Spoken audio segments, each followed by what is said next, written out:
I looking into your guys' catalogue, and it's also into some of the bits that you guys have sort of written about yourselves. It's you like to associate quite strong kind of visual concepts with some of the songs as far as putting them out with the videos and things like that. What's the kind of process there? Do you have the song and then just sort of shop it out and be like, hey, anyone got an idea? Go for it. Or do you guys come in with a concept that you want someone to sort of execute for it? Both. Yeah. Actually, we did March. We did that last one where I had the concept and got it filmed. And I've also done ones with, I think like Haunted and Ghost One, where I just said deliberately hands off. Yeah. You just do it. So both methods work. Yeah. And sort of what, I guess, what kind of gave you the sort of inclination, I guess, to approach things in that way, as opposed to, you know, going down more of a traditional route, I guess, as far as like performing in the video with other stuff kind of going on, like with story component and performance component, as opposed to more like, I guess, like symbolic or story driven kind of videos?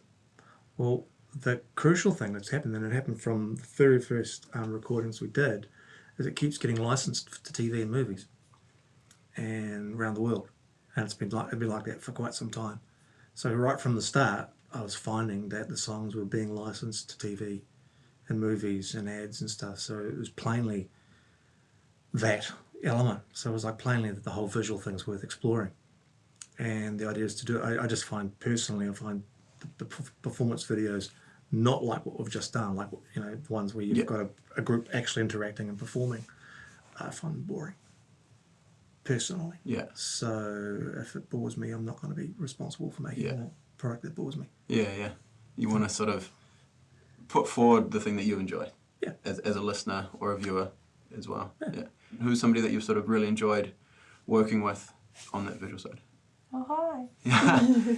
I worked for years as a photographer and have a little film crew that I do short videos and stuff with. Yeah. So a lot of the, like when we've got a band photo to do, I'll chat with Trevor about like kind of what he's thinking, or like he'll just say, pitch me an idea, what can we do, how can we get something that's going to fit for this, and then I'll just like set it all up, do a test shot, and then like run on in there. Yeah. Yeah. And then once, Or I'll get someone to come be my bitch and be like, there, wait, let me look at it. Okay. Yeah. Do it again. Yeah. No, not quite. You know, change it this way. So like the video, we talked about how that would look, and there are a few elements that Trevor like really wanted in there. And then basically he was like, cool, but yeah, go ahead and do the things. And then I showed him the rough edits before kind of like nailing it all down, and yeah, that's kind of how we did that. Yeah, so it's almost like get the idea, and then once you okay a few of the concepts you wanted to go with, then you can just kind of go for it, and then come in and fine tune it. Yeah. Sort of at the end there.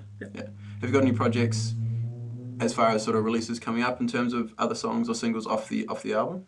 Not off the album, no. So it's onto the new stuff. Yeah, well, the thing is with the album we've done is still getting, it's still being worked, so it's still getting airplay. Yeah. Just not in New Zealand, but it's still off in the way, July and Flowers are still getting played a lot overseas. Awesome. Yeah. So we're just conferring really on what we're doing right now, on a new single. We've got a short list of songs to work on, and then that'll be good because we're going to approach it as an ensemble this time, as in the last 3 songs on the last album. Yeah. So it should be, it gets done quicker. Yeah. Is this something that you're approaching with this acoustic kind of vibe, or is it kind of? Yeah, it's not ruled out. Yeah. Definitely not ruled out. It's just what's going to work. Yeah. Really. So we just haven't decided which particular track tracks we're going to do. Got to wait for sort of things to sort of change as far as the current climate situation. Everybody can be in the same room again. Yeah. And we're busy people. Everyone here is doing lots and lots of things. Yeah. It's just it's enough of a compliment that everyone's still involved. Frankly, bearing in mind how involved in our lives we all are. Yeah. And I guess also the way we work makes that possible. Like Trevor said, like he writes and he doesn't just like write in the sort of conceptual way. Like he writes things down and then like we're reading and able to bring it together in such a way that like we can have our busy lives and be part of the band because we're not like rehearsing every week or collaborating in the traditional sense to write music. Yeah. So there's a bit of freedom to do things a little bit separate, and then when you do come together to play as a unit, you're kind of using that time to refine as opposed to, I guess, learn some of the songs and things as well. Very much. Yeah. It's about efficiency. Yeah. Which is it's a cliche, but yeah. that efficiency just means you make better music making, I reckon, because when Yeah. you sit down to do stuff, you're actually doing stuff, not arguing about doing stuff, or, no, it's real goal directed and purpose directed, and it's great. Yeah. And so as far as the live performance side of things, what is it that you guys most enjoy out of sort of performing live? Is it that sort of interaction with the crowd, or is it just getting out there and just expressing a ton of energy? What's the kind of thing that you draw most from performing live? I think it's a bit of both. I think when I first started off in the band, because I'm quite introverted, but I like playing live gigs. So at first it was just up there so that I just wanted to play, and the vibes, like the energy that you get from even just being like, at Navarre Lounge and the people there, you really like selfishly kind of like, I take that in, it's real nice. But as I'm, but as I'm getting kind of more comfortable up on stage, it's a little bit more about getting that like audience connection as well, like looking out at the crowd and seeing people enjoying the music and stuff like that. It's not so really, much like, getting lost in the instrument, getting out and actually interacting. Yeah, exactly, and you can actually see the impact that your music is having like on people, which is pretty awesome. Yeah, so. Yeah. It's not kind of reading words or hearing things, you actually visually see. Yeah, That's exactly, awesome. exactly. Yeah. It's more real, I guess. Yeah. Totally. That's what musicians do too. Yeah. You play songs for the people. And that's your sort of whole takeaway with playing live is like, yes, it's all good writing the songs, but there's also live is kind of where, do you find like live is kind of their destination? Yeah, recording them is a way of getting them, I guess, to exist in a way, but then live performance is actually where they kind of live, I guess. Yeah, I guess so. They're two different worlds to me, and playing live is different from recording. The songs are always changing when you play them live. Yeah. We'll get together and then they'll be like, all right, I had this idea. Let's do this really long outro. Yeah. Cool, done. And that's what keeps it interesting. Yeah, for sure. Yeah. What are some of the things that you like that you guys I guess get from playing live? More in that sort of like. I think I really enjoy making original music. So that fact of like you can hear our recordings, but like Tyler said, it's going to be this is the only time it's going to sound just like this. And in this moment with these people in this room, it's it's pretty magic. Like the way that our audience interact with us affects how we feel, and what we're giving out to them is hopefully affecting how they feel, and it's like pretty special to be able to be bringing them something unique. And there is a lot of music in the world, but there's only one DateMonthYear, and it's pretty neat to be in the moment making that music and sharing it. Yeah, like you said, like in that moment with those people in that room playing the songs with that particular setup, it's its own thing at that time that sort of isn't reproduced. Yeah, that's really cool. Yeah, and sort of I guess it's similar to what you mentioned about things getting sort of onto through film and things like that, and sort of some of the songs getting licensed to film and television. Sort of how does that kind of connection kind of come together? Is it sort of you just sort of take the songs, send them off to somebody, and then people choose from a list? Yeah, you got to work it. Yeah, it takes a lot of work. Yeah, but yeah, that's essentially it. It's about being in contact with music. We got a good publisher, and they work quite hard getting that stuff, and in places, and that's basically what you do. So it's about getting it to the people, and then having the right person like that, like their publishing company, who can, if someone gets interested, right, talk to Jan, do it now, boom, there it is. So yeah, it takes a lot of work, but it's quite rewarding. It's kind of like having a hit single. You know, no one has hit singles anymore, but getting stuff on a TV program.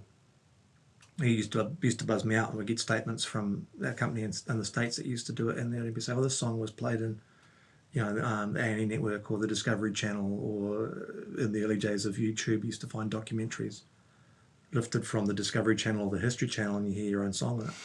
Go, hang on, I recognise that. Yeah. Cool. Yeah, so it's I find it quite buzzy. Yeah. To be honest, it's plus you get paid honestly and fairly for it. Yeah. Which is another thing. another aspect. That's foreign to the music industry. Yeah.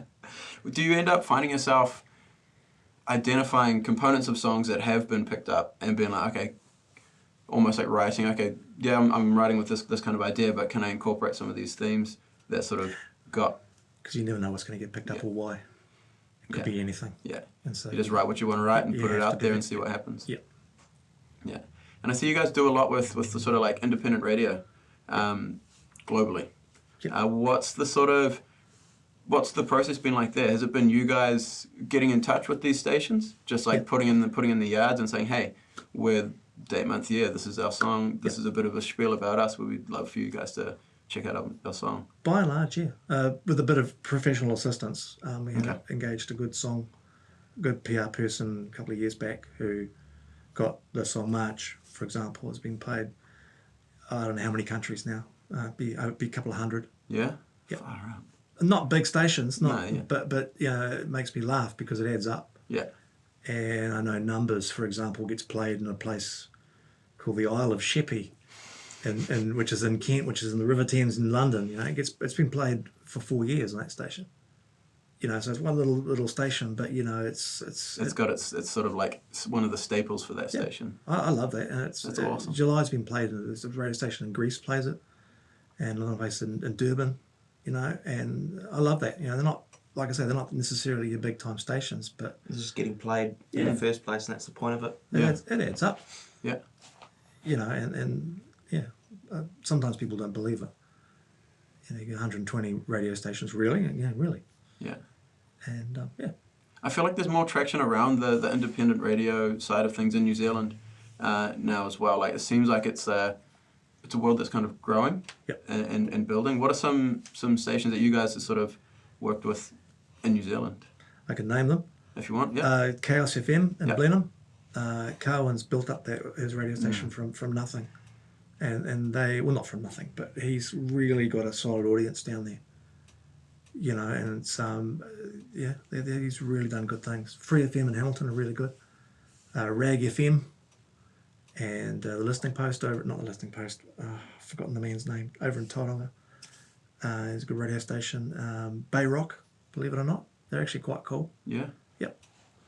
Who else I've forgotten? There's another good place down in Port Chalmers who plays us quite a lot. You know, so it's not a huge thing in New Zealand, but the people in New Zealand are, you know, they're a loyal crowd. Yeah. And I feel like the people that do get into that side of it are the ones that are just extremely passionate. Yeah. About New Zealand music and getting New Zealand music out there, which a lot of the commercial stations try to sort of push away with a long pole, it seems like. Scrolling through your like social media and Facebook page, I see a lot of quotes, a lot of pictures and a lot of quotes. Who's behind that, and where do you find all of those? If we had access, you'd just get like you'd get cat photos like that, or maybe some chickens. I make them, believe it or not. I find the quotes and make them. Yeah. It's a lot of fun. It's actually, at the risk of sounding cynical, it's a really good way to pick up traction on places like Instagram. Yeah. Plus, all the quotes I've borrowed or stolen, what you like, they all reflect how we do things, how I do things. All of them. You're not just picking some cool words. It's got actual meaning. They're all people, you know, and quite often there's a theme, like when the whole the Black Lives Movement was happening in the States. Did a whole lot of African American performers and all of my heroes, and Miles Davis and people like that. You know, just it's not trying to jump on a theme, but it's just like, well, these are the people that I like. And from next week, there's a whole lot of movie ones coming from movie composers. You know, it's a fun thing to do, and it's when you're doing the whole socials thing, it's nice to actually engage with people And Yeah. those are a really good way to do it. Yeah. You know, so yeah, that's why. Yeah, I thought it was a really cool idea because, like, you know, it's got the same format and things each time. So I was like, okay, cool. It's obviously something that you guys are kind of putting together, and having some those quick little snapshots that are relatable and interesting definitely get the sort of, I guess, the social cogs turning. And Yeah. they just reflect how we do things. Yeah. It's an easy way of saying here we are and this is what we do. Yeah. No, awesome. Thanks so much for coming on and performing. And for having a chat with me. It's been awesome having you guys here. Thank you. I know Cheers. while you guys were performing, I kind of got lost a few times. That's sort of like with the music in my ears, so it's sort of something I'm really keen to actually get dug into and work on. And also just add you guys to my more regular listening routine. Thank you. Because very prior to Jake mentioning you guys, I hadn't come across you, but I'm definitely stoked you did. And so yeah, again, thanks for coming on. Thank you. It's been a Thank you pleasure. for having us. And so to sign off, what's the last song that people are going to hear? It's March. Hit single. Yeah. Hit single. Oh, yeah. Hit single Yeah. with our most popular video. Yeah, and what sort of, and we already went into a bit of sort of March meaning the month Yeah. as opposed to Well, it can marching. mean whatever you Yeah, want it exactly. to mean. I mean, Yeah. it's only called March because that was the month I wrote it in. Yeah? Yeah, that's pretty much it. And it was shot in Whangaroa on the west coast out Raglan Ways. Yeah. Yeah, so pretty special place. Beautiful The area. music video is just like, Oh, was that the one where With you've the got sort of the drone drone shot? footage? Yeah. Yeah, that was beautiful. yeah, so People cool. love There's a that few overseas. like sort of precarious positions. Yeah. James, our talent, was a brave man. Yeah, yeah. Yeah. I was like, oh geez, I can't see a simple way of getting up there. Yeah. that's- And phone coverage wasn't great, so Yeah. we couldn't If something went wrong. we couldn't talk to him Yeah. while he was up on the little mountain that he Yeah. climbed up. Was it kind of like, okay, once you get up there, just perform. Yeah. Keep being in character Yeah. while we capture it all. Yeah. he did a great job. The Yeah. video's got legs, man. Yeah. It really has. It's very cool. Awesome. Let's check it out. Cool. Cheers.